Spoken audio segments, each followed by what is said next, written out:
Bom dia a todas e todos. Quero agradecer muito o honrosíssimo convite da CSP com Lutas, uma entidade muito respeitada, um sindicato muito respeitado, uma central muito respeitada. Agradeço particularmente o Mané, que me localizou e deu um jeito aí de eu aparecer, porque tinha um problema que eu estava dando uma aula das 8 da manhã até agora, terminou a aula agora, e eu vim aqui com vocês. Espero conseguir fazer alguma coisa que ajude vocês a se posicionarem nesse momento tão difícil da vida brasileira, né? Quero cumprimentar a Rosário e a Iene, aí, a Silvia e a Joana, que vão falar depois, e também o companheiro Hermano, que trabalha na mesma trincheira que eu, né? Eu acho que uma das coisas que nós temos que fazer, e eu acho que a sociedade brasileira tem um problema muito grave nesse momento, é de entender o que está acontecendo. Nós temos que entender melhor o que está acontecendo para poder intervir, para poder dizer o que a gente quer que seja feito neste momento. Nós estamos vivendo essa crise já faz um ano. Ela era... não era de imaginar que fosse acontecer tudo isso que aconteceu. Eu nunca tive a capacidade de imaginar o quão ela ia ficar pior e como é que ela ficou pior. Então, eu imagino que o povo, de uma maneira geral, tenha muita dificuldade para entender essa doença. Mas é uma doença que já é a maior crise sanitária da história do Brasil. Ganhou de longe da tal da gripe espanhola do início do século passado. Já matou mais gente proporcionalmente do que aquela crise. Então, é por isso que eu acho que está na hora de a gente colocar um pouco de ordem na casa. E parte da responsabilidade do que está acontecendo, eu já ouvi aí algumas falas, que eu estava ouvindo o final das falas das mulheres aí, e boa parte da responsabilidade disso é dos nossos governantes, em particular do presidente da República. O presidente da República que nega a existência de uma crise sanitária, que nega a existência do vírus, que nega a gravidade desta doença, que nega a importância do isolamento social, que nega a importância do uso de máscaras, que nega a importância do acesso à vacina. Ou seja, ele nega tudo que pode resolver essa crise. Eu me pergunto seguidamente por que ele nega. Tem uma explicação bem fácil que a gente tem tentado dar. Ele é louco. Essa é uma explicação fácil. Dizer que ele é louco é uma explicação fácil. É lógico que ele não é normal, mas eu acho que ele não é louco. Eu acho que ele é do mal. É muito pior do que ser louco. Ele é do mal. Ele é do mal e ele quer o mal. A hipótese dele... Uma epidemia como essa tem duas formas de acabar. Uma forma é dando a vacina. Dou a vacina, todo mundo fica imunizado e o bicho não acha mais a gente. A outra forma de acabar com a doença é todo mundo tendo a doença. Se todo mundo tiver a doença acaba. Só que quando todo mundo tem a doença, uma parte de todo mundo morre e a outra parte sobrevive. Até agora, a gente acredita que cerca de, na média, 30% da população do Brasil já teve a doença. 30% da população do Brasil teve a doença e morreram 260 mil brasileiros. Para todo mundo ter a doença, nós vamos ter que multiplicar por 3 vezes essa situação. 30%, 3 vezes e um pouco, para 100% da população ter tido a doença. Isso significa que dos 260 mil mortos, nós vamos chegar perto de 1 milhão de mortos. Então, o que está na cabeça do nosso presidente é matar 1 milhão de brasileiros. É isso que está na cabeça dele. Então, quando ele fala, vão para a rua, esqueçam essa gripinha, deixem de ser maricas. Ele está falando, venham cá morrer. Venham cá morrer. Que é o que as pessoas que pensam como ele estão fazendo. Né? Esses dias eu vi lá o prefeito de Porto Alegre falando isso. Deem a sua vida pela economia. Deem a sua vida pela economia. Isto é inadmissível, isto é crime. Mas nós temos que discutir isso, temos que levar isso para a rua. Nós não estamos conseguindo fazer um movimento social que leve isso para a rua, como nós fizemos movimentos sociais no passado desse país já. Eu acho que nós temos 3 grandes problemas nesse momento no Brasil. O primeiro problema é esse problema de levar a palavra luta contra a morte do país, contra o genocídio, contra essa política de um sujeito que é mau. Nós temos que levar essa questão da discussão da maldade do presidente. Não é louco. Ele quer o mal da população brasileira. A segunda questão é que nós temos que entender que está morrendo gente para burro, e parece que a gente não está sentindo que está morrendo. Por que a gente não está sentindo? Porque a gente continua na rua. Eu entendo que tem uma parte da população que não tem alternativa. Uma das coisas, entre aspas, boas desta crise que nós estamos vivendo é que nós descobrimos que o Brasil é brutalmente desigual e que a desigualdade mata. Esta doença mata 3 vezes mais negros, pobres e analfabetos do que brancos. E por que mata 3 vezes mais? Não é porque ele gosta de negro, não é porque ela gosta de pobre, não é porque ela gosta de analfabeto. É porque estas pessoas estão na rua.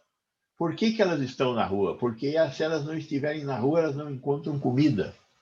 Porque o Estado brasileiro não provê uma condição mínima de dignidade para todos. O nosso Estado alimenta a desigualdade. Cada um de nós, em algum momento da vida, deve ter tido alguma vontade de dar risada quando o Suplicy falava dos programas de renda mínima. Mas não tem outro jeito de acabar com a desigualdade senão distribuindo dinheiro num primeiro momento. Talvez num segundo momento tenham outras políticas, mas distribuir dinheiro é fundamental para acabar com a desigualdade. E no mundo inteiro, as políticas de atacar a desigualdade têm um componente de distribuir dinheiro. A sociedade brasileira precisa entender que nós temos que distribuir dinheiro se nós queremos resolver o problema da desigualdade. E nós temos que querer resolver o problema da desigualdade. Desigualdade é anormal. Nós estamos voltando, volta e meia alguém fala de voltar ao normal. É normal demorar 4 horas por dia para ir e voltar do trabalho? É anormal. É normal viver sem saneamento básico? É anormal. É normal que as nossas crianças não tenham direito a uma escola digna? É anormal. É normal não ter direito ao trabalho? É anormal. Nós vivíamos num mundo muito anormal.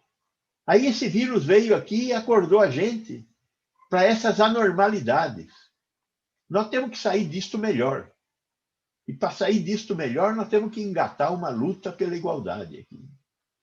Temos que conseguir vacina para todos, temos que conseguir vencer essa epidemia, temos que fazer algumas coisas no meio dessa epidemia, mas temos que buscar mais igualdade. E aí essa questão do auxílio emergencial é fundamental. Não dá para aceitar essas chantagens que o governo está fazendo com o Congresso de aprovar o auxílio emergencial, roubando o salário dos trabalhadores do serviço público. Não dá para aceitar essa troca que estão tentando fazer no Congresso Nacional, tentando tirar o piso da saúde e da educação, o piso mínimo de investimento necessário para a gente ter um mínimo de saúde e educação. O auxílio emergencial tem que vir rápido, e não pode ser essa porcaria, tem que ser os R$ 600 no mínimo. E nós temos que colocar isso na voz desses caras que estão no Congresso. Nesse sentido, o Maia que estava lá estava melhor do que esse sujeito que está lá, que está totalmente vendido ao Bolsonaro. Então, temos que conseguir lutar contra a desigualdade, temos que conseguir o auxílio emergencial, temos que entender que o jeito de combater essa doença, enquanto não tiver vacina, é não sair na rua. Lógico que quem tem que buscar comida, enquanto não tiver comida, vai ter que continuar saindo na rua e vai continuar tendo a doença. Nós estamos vivendo hoje o que nós fizemos 14 dias atrás. Os hospitais estão lotados porque há 14 dias atrás, de alguma forma, nós fizemos uma bagunça. Tem gente que sai na rua porque precisa comer, mas muita gente saiu para a rua porque foi para se divertir. Verdade que esta vida é muito difícil e precisa de diversão também. Eu entendo a necessidade dos bailes que nós temos na periferia. Esta é uma vida muito triste, muito dura, e que de vez em quando nós temos que pôr um pouco de sal nela. Temos que fazer como a companheira fez aí, declamar uma poesia tão linda como essa que ela declamou, falando da luta dos palestinos contra o jugo dos israelenses. Então, tem que haver cultura, tem que haver música, tem que haver alegria também no nosso viver. Mas nós temos que encontrar outros jeitos de trazer essa alegria para o nosso viver nesse momento da pandemia, ou nós vamos morrer antes de chegar na vacina. Temos que entender que está muito difícil, o povo da saúde não está mais aguentando a barra, porque o povo da saúde não tem opção. O povo da saúde tem que ir trabalhar todo dia e sabe que no trabalho vai encontrar o vírus. O Brasil é hoje o país que ostenta o maior número de mortes de trabalhadores de saúde do mundo. Mas nós não temos opção, nós temos que trabalhar na saúde. Agora, os hospitais estão lotados e não tem jeito de pôr mais gente. As pessoas estão morrendo na ambulância, esperando uma vaga dentro do hospital. Isso traz muito sofrimento para o trabalhador de saúde. Então, nesse momento, eu acho que nós temos que pôr a mão na cabeça e tentar diminuir a presença fora de casa, que não seja absolutamente indispensável. Temos que cobrar dos nossos governantes um transporte público melhor, porque parte dessas doenças que nós estamos criando vem de um transporte público sobrecarregado, ônibus lotados, trens lotados. Você vê aqui as estações do metrô no município de São Paulo, nos momentos de pico. Aquilo é uma máquina de fazer Covid. Todo mundo junto. E muita gente sem máscara. Não pode ser assim. A máscara é fundamental. Diferentemente do que diz o Bolsonaro, a máscara evita que a gente solte gotículas de água que saem naturalmente da nossa boca. O vírus não anda sozinho, o vírus anda dentro das gotículas de água. Quando nós falamos, espirramos e tossimos, a gente emite uma coleção de gotículas de água. O que a máscara faz? Ela segura as gotículas de água. Ela não segura o vírus, ela segura a gotícula de água dentro da qual o vírus está. Por isso que ela não protege a gente. Ela protege os outros da gente. A função da máscara é impedir que a gente contamine outras pessoas. E a gente, protegendo as outras pessoas, está se protegendo também. Então, nós temos que fazer uma campanha para as pessoas ficarem o mais possível em casa e tem que entender que a principal forma de disseminar essa doença é através da respiração. Quando a gente atravessa uma nuvenzinha que a gente não vê de gotículas de água de alguém que tem a doença, a gente tem grande chance de pegar a doença se não tiver de máscara, se não tiver um mínimo de proteção contra essas gotículas de água. e principalmente em ambientes fechados. Ambientes fechados, essas gotículas de água não se dispersam. Quando tem circulação de ar, o ar leva as gotículas e a gente tem menos chance de pegar a doença. Por isso não pode ficar em ambiente fechado. Por isso é um problema os bares abertos. A maior parte dos bares não tem condição de uma circulação de ar adequada. Isso significa dizer que uma parte da nossa economia que existe está gerando essa doença. Por isso o lockdown é fundamental. A parada do funcionamento, a diminuição da atividade econômica é fundamental. Ah, mas isso vai gerar falências, vai gerar desemprego. É isso ou morte, nós podemos escolher. A decisão vai ser nossa. E para ter menos falência, nós temos que cobrar também do governo que dê mais socorro para as pequenas e médias empresas, para o pequeno e médio comércio, que diminua os impostos que eles têm que pagar. E isso vai gerar um problema econômico? Vai gerar um problema econômico. Um problema econômico que, se nós sairmos vivos dessa, nós vamos conseguir resolver. Se nós sairmos mortos, não tem o que resolver. Então, temos que conseguir convencer o governo brasileiro, do município, do estado e o governo federal a fazer o que deve fazer para proteger a sociedade brasileira. E isso é o auxílio emergencial e o socorro às pequenas e médias empresas que nós temos que conseguir garantir que aconteça. Esse é o caminho mais importante de tudo que nós temos que fazer.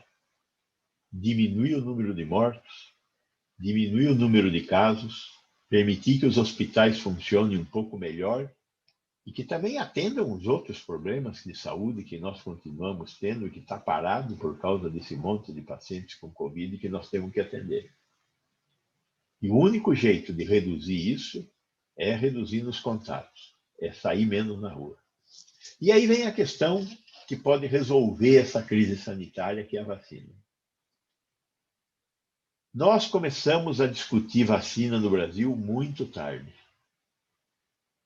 Os países que têm vacina hoje começaram a discutir comprar vacina em maio, junho. A Fundação Oswaldo Cruz e o Instituto Butantan começaram a comprar vacinas em maio. Foram lá buscar produtores no mundo inteiro e fizeram seus acordos de compra de vacina para entregar para o povo brasileiro, sem ter sido solicitado pelo Ministério da Saúde que eles fizessem isso. Eles fizeram por moto própria, por vontade própria.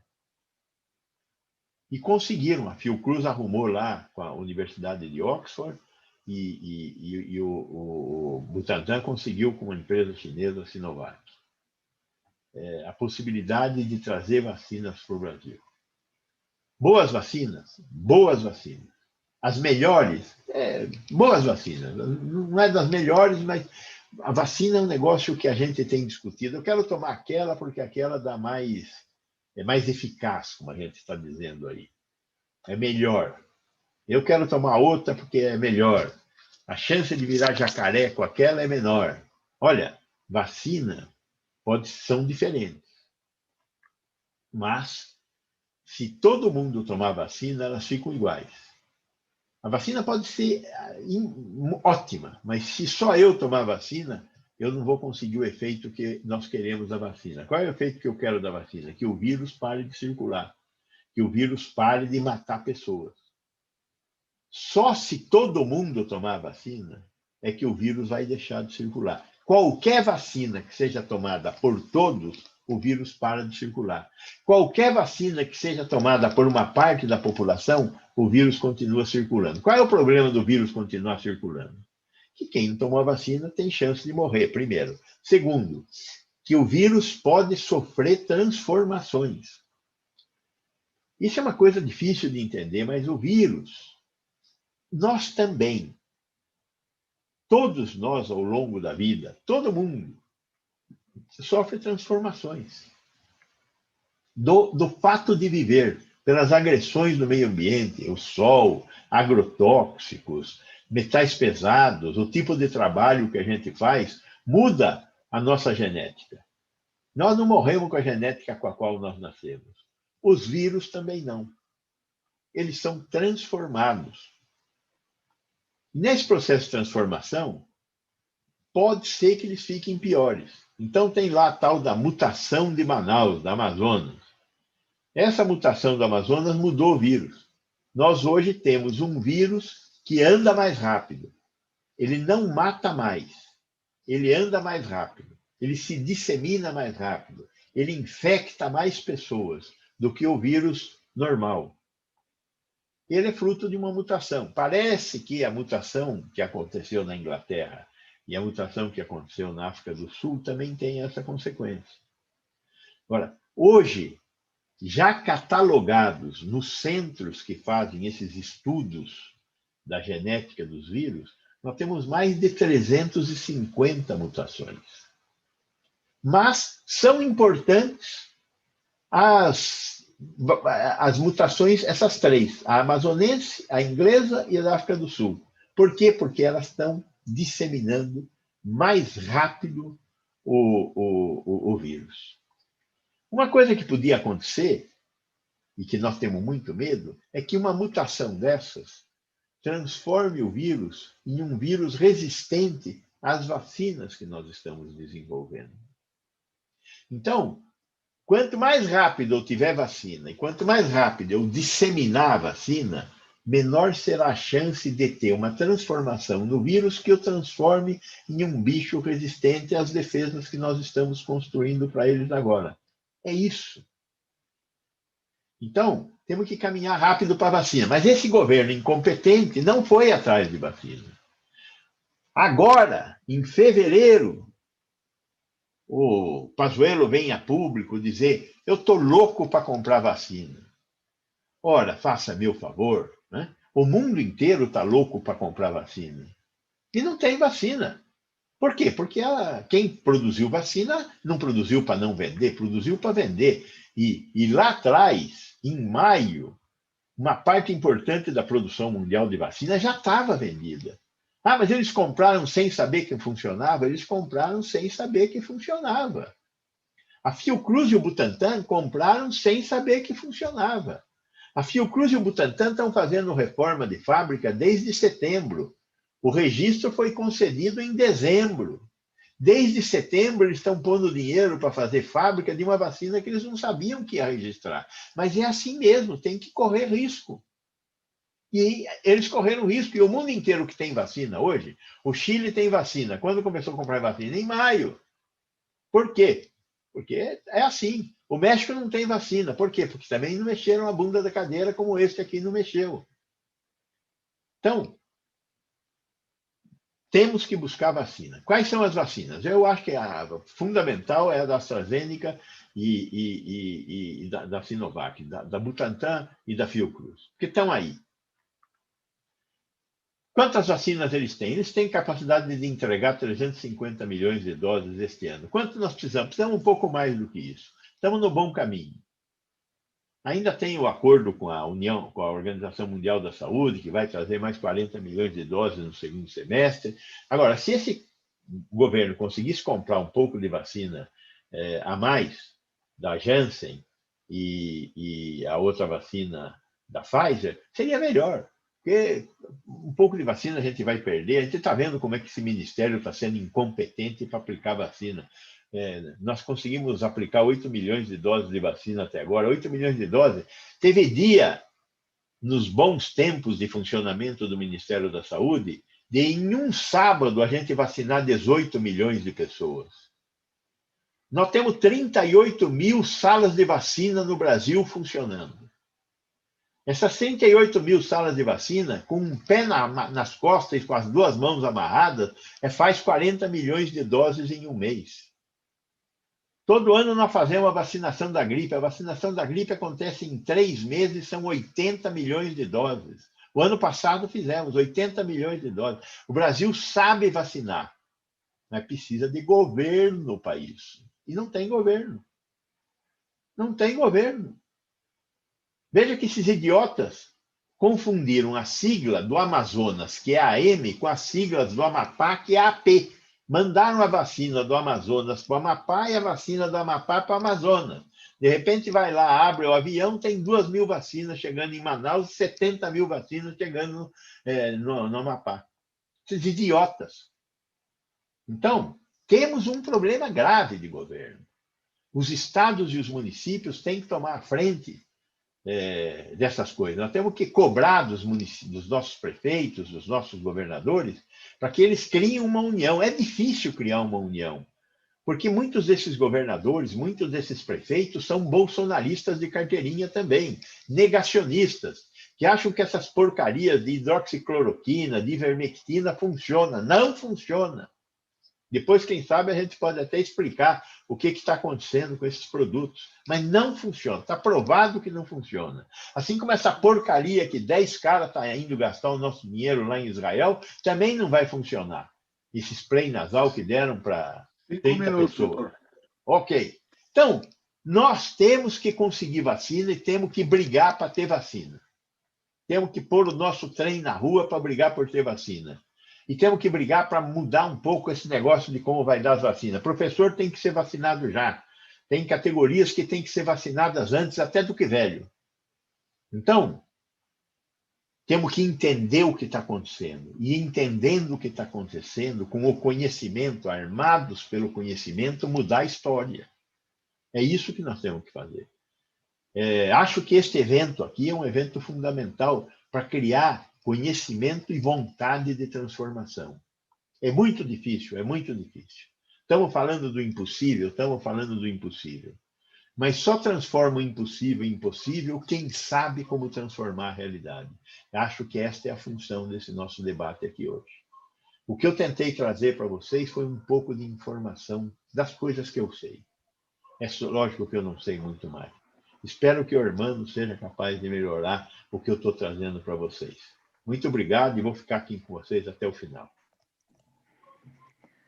Muito obrigada, doutor Gonzalo, por essa excelente explicação, né, e clarificação aí para todo mundo do cenário real que a gente está enfrentando e que esse conhecimento, né, que o senhor está compartilhando possa de fato servir de ferramenta para a gente intervir na realidade e fazer essa luta em defesa da vida, por vacinação, por testagem, né, por medidas que permitam proteger o nosso povo, auxílio emergencial, auxílio aos pequenos empresários, que são demandas urgentes, né? Então, eu queria agradecer muito.